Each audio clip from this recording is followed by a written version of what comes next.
Good morning, Ate Ann. So, from the entrance, from dito na area, gibalin na ako dari at Ate Ann, sa locator, kinausap naman po daw. So, dool na lang ko. So, gikan sa entrance, mao to. Nga, mo na siya naman ko. Ang locate ganina, mo na siya na area. So, kani siya, gikan dari akong sa kamuhon na dari. Kanay kawayan na stick. Then, going that stick na tupad sa Lansunis. So nakabilong po sa kuha na area kay nakoy Lansunis sa tunga pa gyud.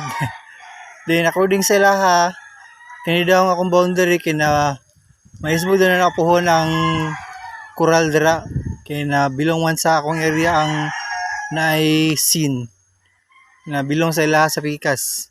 So ang muhon ako nasa suludan ng scene.